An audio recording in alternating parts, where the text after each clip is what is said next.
Assalamualaikum warahmatullahi wabarakatuh. Halo anak-anak, selamat pagi. Bagaimana kabarnya hari ini? Sehat ya, semoga anak-anak selalu dalam keadaan sehat.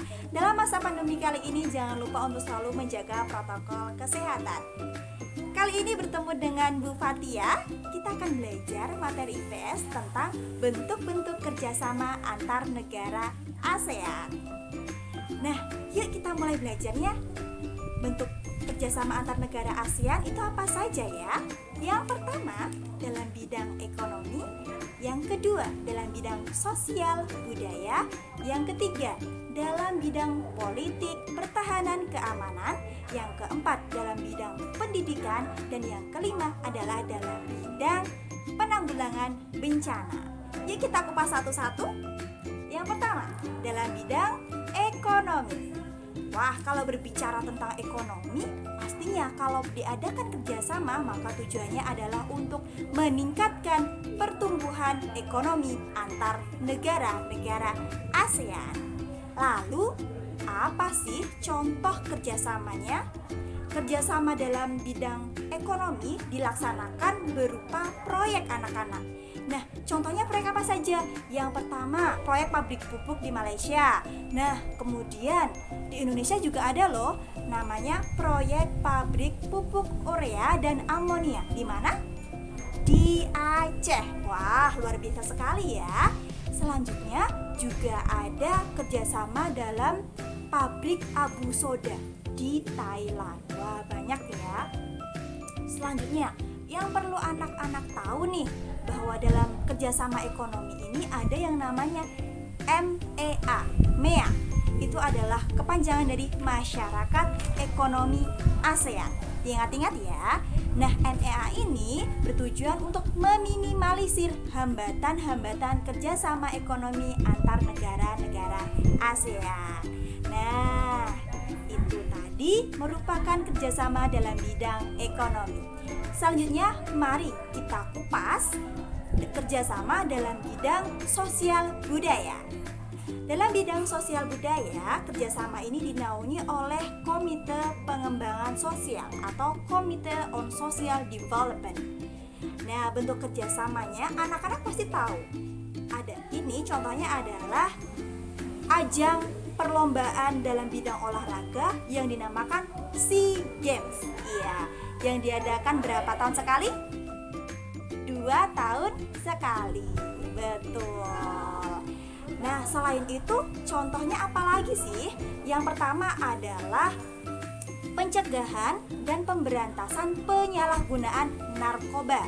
Selanjutnya adalah pengendalian pertumbuhan penduduk di kawasan ASEAN. Kemudian pengadaan festival budaya di daerah ASEAN. Nah, itulah contoh-contoh kerjasama dalam bidang sosial budaya. Selanjutnya, mari kita bahas dalam bidang pendidikan. Wah, ini sangat berkaitan dengan kita-kita ya. Kalian sebagai pembelajar, kemudian Bu Fatia sebagai guru di sini. Apa ya kerjasamanya? Nah, kerjasama dalam bidang pendidikan itu ada yang namanya Southeast Asian Minister of Education. Nah, contoh kerjasamanya itu yang pertama, pertukaran pelajar SMK. Nah, Indonesia salah satu negara yang aktif mengirimkan pelajar SMK untuk mengikuti program pertukaran pelajar SMK ini. Contoh yang kedua adalah jaringan Universitas ASEAN. Nah, ini tuh merupakan kerjasama antar universitas-universitas di kawasan ASEAN. Tentunya untuk apa? Untuk mempermudah dalam kerjasama pertukaran mahasiswa antar negara seperti itu. Nah, itulah contoh dalam bidang pendidikan. Selanjutnya, mari kita bahas tentang dalam bidang politik, pertahanan, dan keamanan.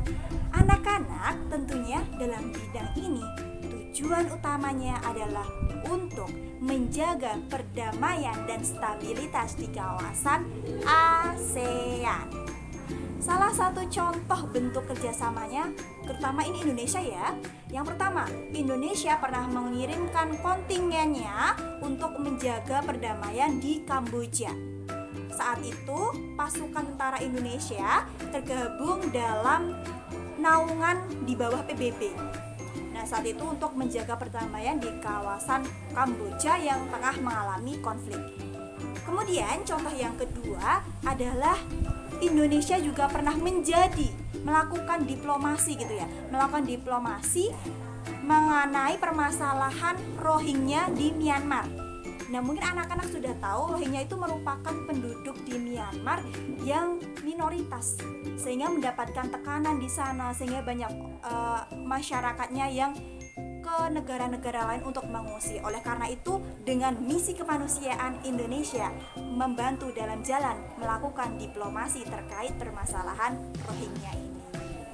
Nah, itulah contoh dalam bidang pertahanan, politik, dan keamanan. Yang terakhir adalah dalam bidang penanggulangan bencana, anak-anak. Anak-anak, seperti kita tahu bahwa ada beberapa negara di kawasan Asia Tenggara yang rawan akan bencana seperti Indonesia, Filipina, kemudian Myanmar, itu sangat rawan bencana. Oleh karena itu muncullah satu misi One ASEAN, One Response. Artinya ketika ada salah satu negara ASEAN yang mengalami bencana gitu ya, maka selainnya negara-negara Asia Tenggara lainnya akan siap membantu menanggulangi bencana yang ada di negara tersebut. Nah, alhamdulillah materi kita mengenai bentuk-bentuk kerjasama antar negara ASEAN sudah kita pelajari, mulai dari bidang ekonomi, politik, pendidikan, sosial budaya, hingga penanggulangan bencana. Semoga anak-anak bisa menerima materi dengan baik ya.